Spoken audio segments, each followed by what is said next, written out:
the story, the fantastically true story, of Herbert A. Philbrick, who for 9 frightening years did lead 3 lives.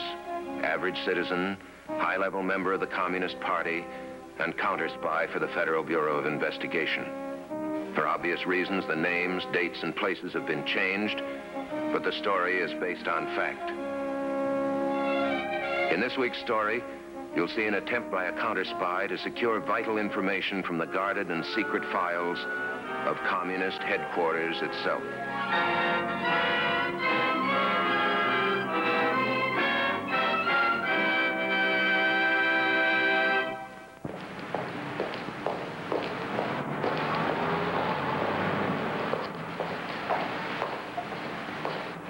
There it is, out in the open. Communist Party, room 406. Let everybody see this much, but the rest doesn't show. It's buried deep underwater, just like an iceberg, only 1,000 times more dangerous. Going up? 8, please.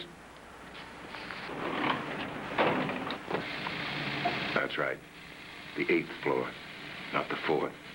You mustn't get out on 4. People might jump to conclusions.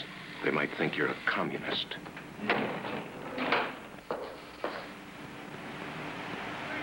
This isn't my floor. I said 8. What made him stop on 4? Was it just a mistake, or did he guess that I'm a party member? Maybe he's a commie, too. Yeah, why not? This would be an ideal spot to station a member. Quit worrying, Philbrick. It was only a mistake. Anybody can make a mistake. Anybody but you.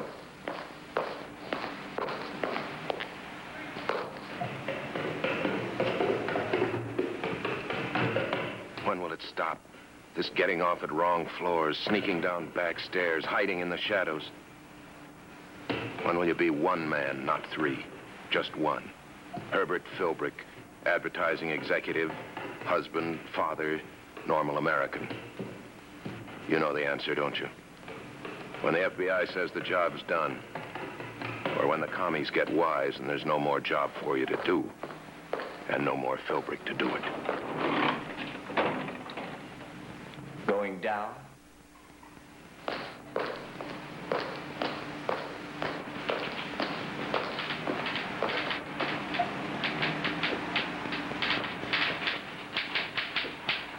Blake's expecting me. Oh, right on time, Comrade. Yeah. Oh, Comrade Herb, do you happen to know Comrade Johnson's new address? No. No, she moved over to Hill City. That's out of my district, out of my jurisdiction. I see. Hasn't the new branch director reported? Pretty sloppy discipline. I trust he's been reprimanded.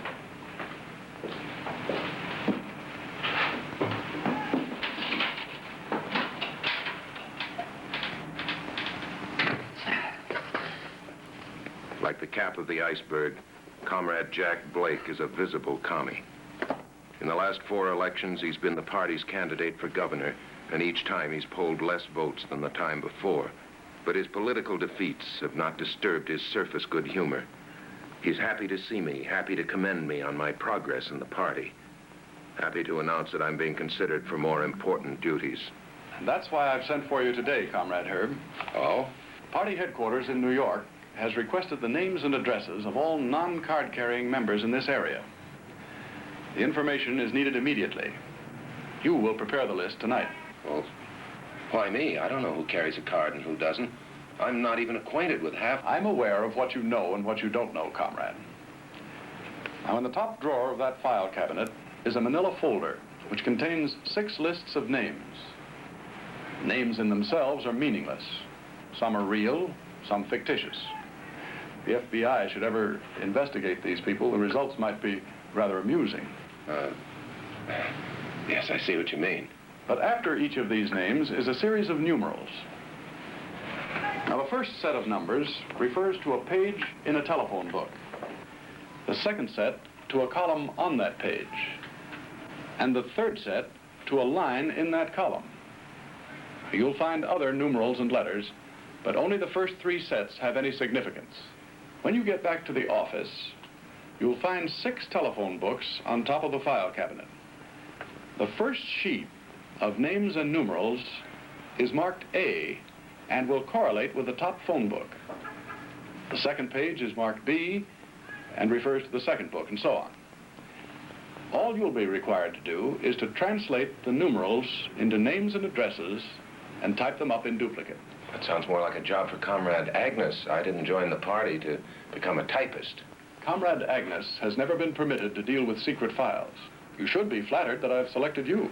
Oh, yeah, it's just that I had some other plans. My wife is downtown shopping. I was going to meet her for dinner and see a show. Party assignments take precedence over your social life, comrade. I understand, Comrade. Now, here's the key to the outer office. You will arrive promptly at 8 o'clock. The paper and carbon will be on this desk. You will use this typewriter. Under the hood that covers the typewriter ribbon, you'll find the key to the file cabinet. When you have finished typing, put the telephone books back, then put both copies of the list you have made and the sheets of names and numerals in the top drawer of the cabinet. Lock the drawer and replace the key in the typewriter. What about the key to the office door? You'll return that to me tomorrow morning at 9 o'clock. I'll meet you on the northeast corner of Broadway and 9th. Is that all clear? Yes, Comrade, that's clear. If the telephone should ring, don't answer it unless they ring 3 times, hang up, and then ring again. While you're in the office, you will, of course, admit no one. Of course. All the information you'll need is in the top drawer of the file cabinet, so you won't have to go through any other drawers or files. I understand, Comrade. Fine. Then I'll see you in the morning. A list of card-carrying comrades in this area. A complete list. And Comrade Jack is tossing it right into your lap.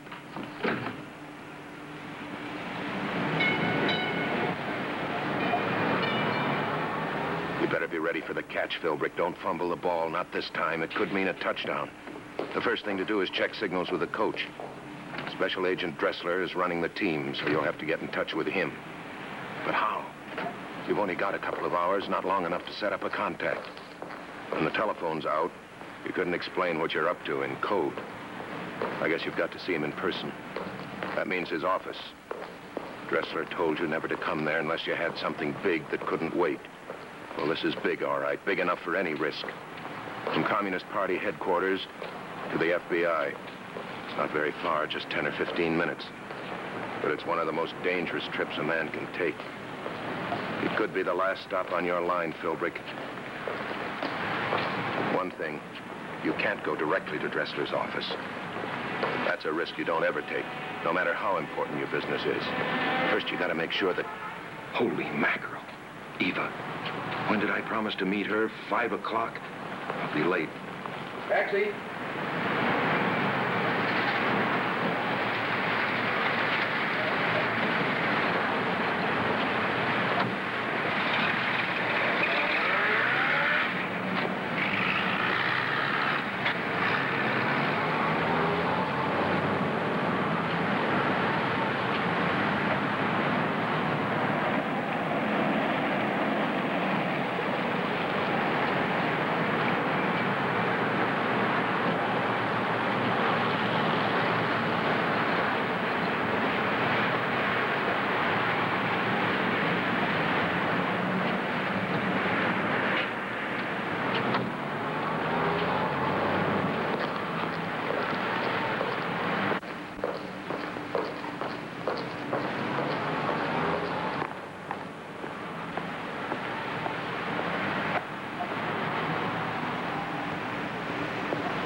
This time it's your wife who's late. Well, you can't complain about that. It's her turn. For the last few years, she's had to put up with nothing but disappointments, broken dates, missed connections. And there's another one in store for her today. It's the best you can do. Just a few words and an apology. Eva will understand. She always has. You don't even have time to see her in person. You've got to depend on the fast mail service of the Plaza Hotel. Eva knows you well enough to start making inquiries when you don't show up.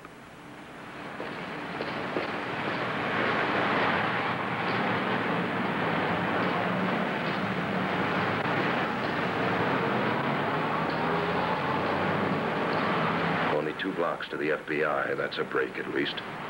But you've got to be certain the comrades aren't on your tail. This time, you've got to be dead certain. Well, there's one way of finding out. A quick way. All you need are a busy intersection and 4 traffic lights. Start at one corner, cross the street when the light is just ready to change. If somebody's following you, he doesn't get a chance to cross when you do. That gives you a head start anyway. Okay, now you cross again. Make the second leg of the square.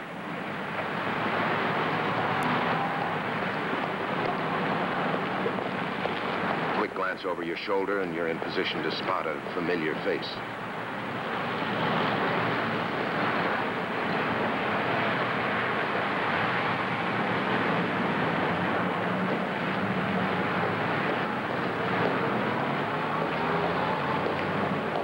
So far, so good. Only one lap to go. Anybody behind you should be in sight, easy to spot. He had to make the same square you did, so he ought to be directly opposite you at about this point. The last lap. You'll be right back where you started. Seems like wasted effort, doesn't it? No effort is wasted when you're heading for the FBI, and there might be a commie following in your tracks. Looks like you're in the clear. It's getting late. Suppose Dressler's gone for the day. Suppose he left early. Suppose he's on another assignment. Well, stop supposing, Philbrick. He'll be there. He's got to be.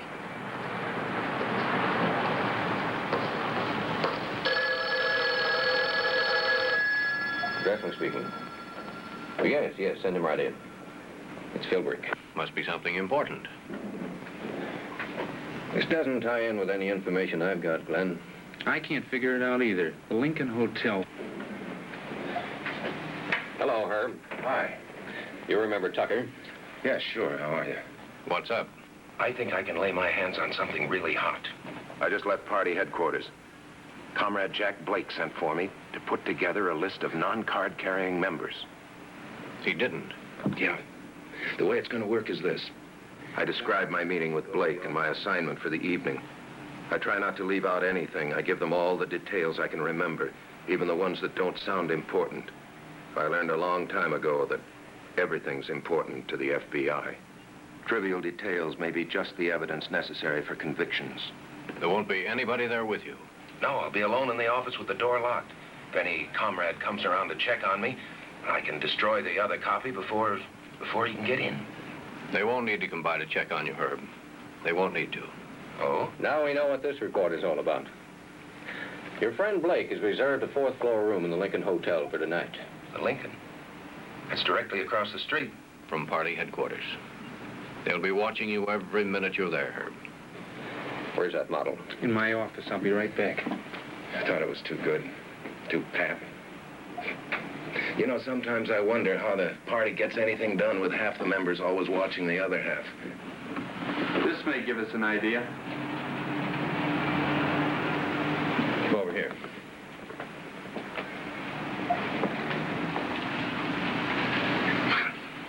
It's perfect.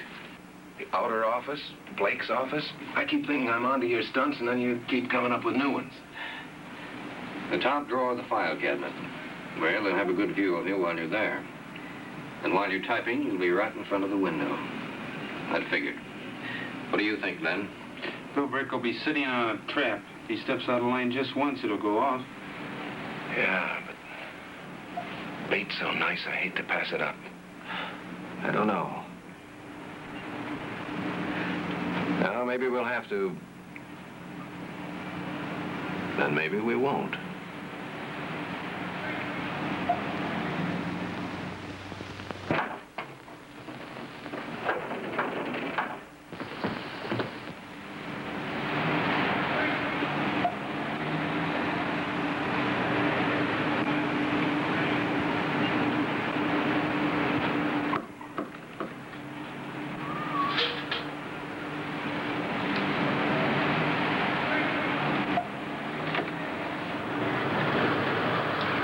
Comrade. There was a traffic jam. I hope Comrade Herbert didn't get caught in it, too.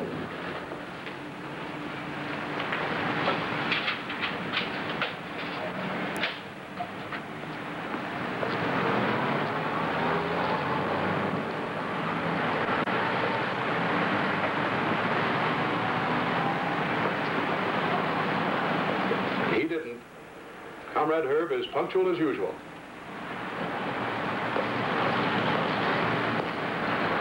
Just a minute, mister. I forgot about that. The night register. Anybody entering the building after 7 o'clock has to sign in. What was the name and room number Blake told me to use the last time I was here in the evening? Yeah. Richard Crown. Room 662. Okay. Thanks. Is he in the office, Comrade? Not yet. Don't suppose he had any trouble. Certainly not.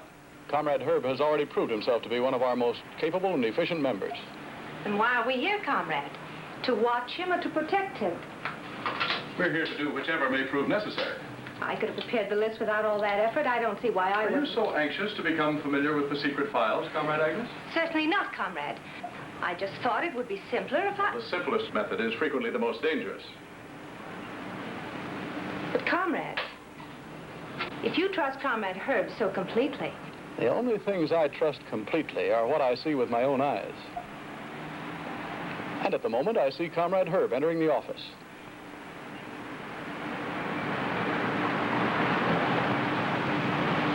Uh-oh. Not taking any chances, are you, comrades? Afraid I'd close the Venetian blinds? You shouldn't have gone to all the trouble of taking them down. I would have left them open anyway. Now go to work. Don't make a single false move. Don't give Comrade Jack any excuse to take you off the job. Just do what he told you, nothing more. There's nothing more you can do, except hope and pray that Dressler's scheme pays off. And it will. It's got to. Here it is. Just a folder containing lists of numbers. But those numbers will add up. And the sum total is treason to the United States of America. Only one sheet of carbon paper. That's their way of making certain that you won't type an extra copy. They don't miss a trick.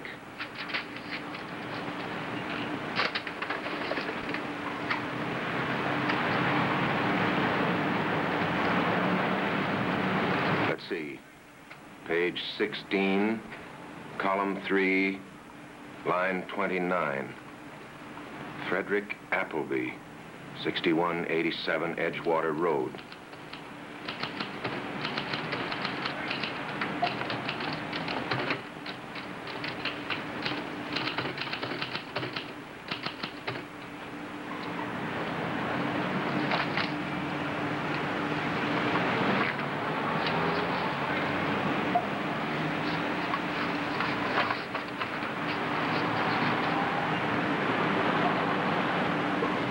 Barris, 214 Jefferson Drive. For Pete's sake, I've known him at least 5 years and never even suspected.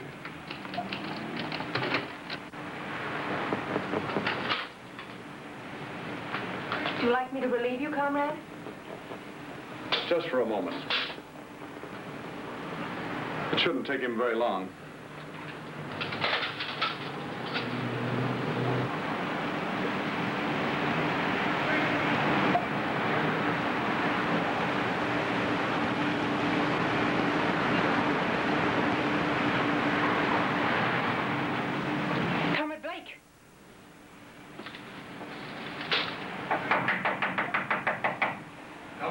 Come on, I know you're in there. Open up. Who is it? It's a night watchman, that's who it is. And you ain't got no right to be in this office. Well, you gonna open the door, or you don't want me to call the cops? No. Oh, it's you. It's the night attendant. Hey, you're supposed to be in 662. Well, you see, I finished up there, and it was still early, so I came down here to do some typing. It's all right. Mr. Blake gave me the key. Well, it's not all right with me. You only signed in for 662. Oh, I didn't know I was supposed to sign for both rooms. And you might just as well put your right name down there while you're at it. That is my right name. Yeah, I'll just bet it is. I know you Reds and your shenanigans. He's gone.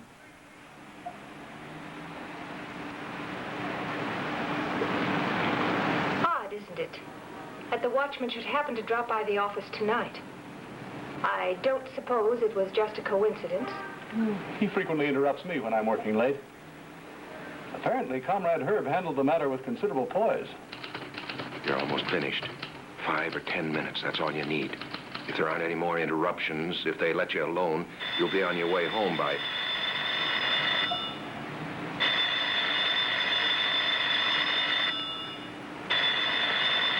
Three, 4. 4 rings. 1 too many.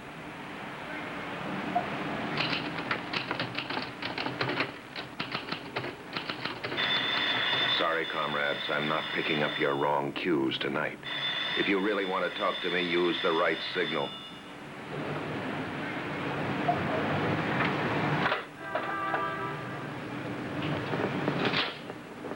He didn't answer.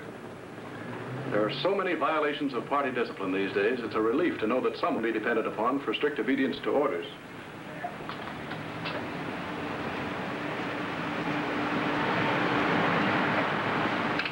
It's simple, isn't it? Simple when you know the key. A page in the phone book, a column, then a name and an address. Okay, Special Agent Dressler. Here's the next one. Bryant Cleaverson.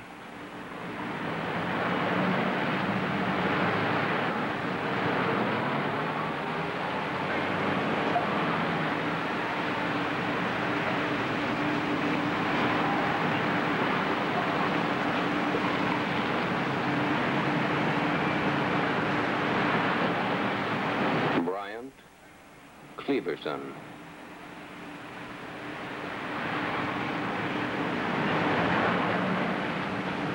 Eight 19 and a half, North Main.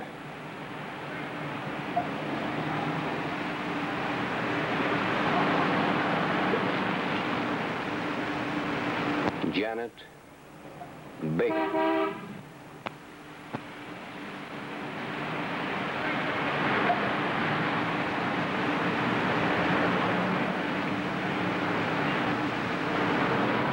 One 31 East Ginger Street.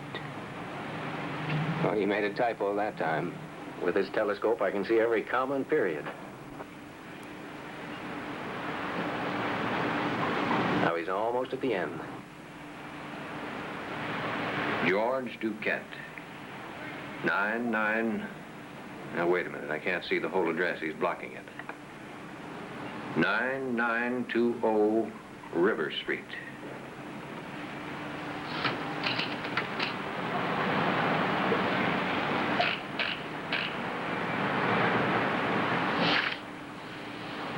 He's finished.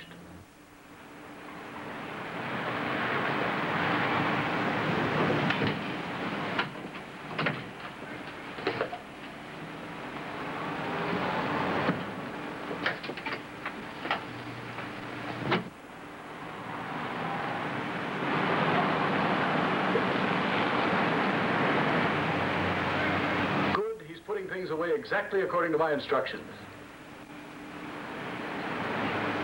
Comrade Herb has not failed us in any respect.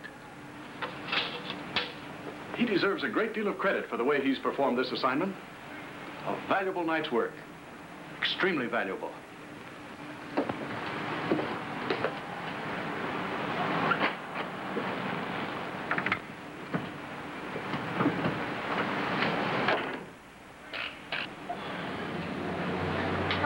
That's it. Every secret party member in the area.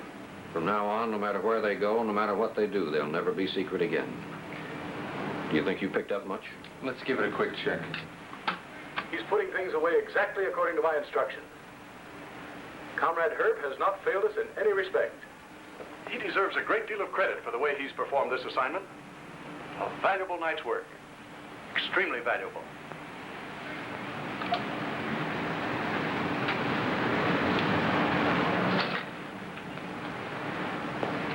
Valuable night's work. Extremely valuable. Thanks, Philbrick. Nice going.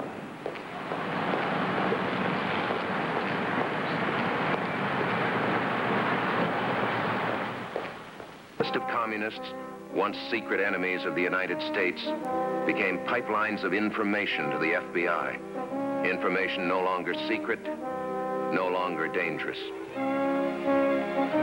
Next week, we'll bring you another story from the files of Herbert A. Philbrick, citizen, communist, counter-spy.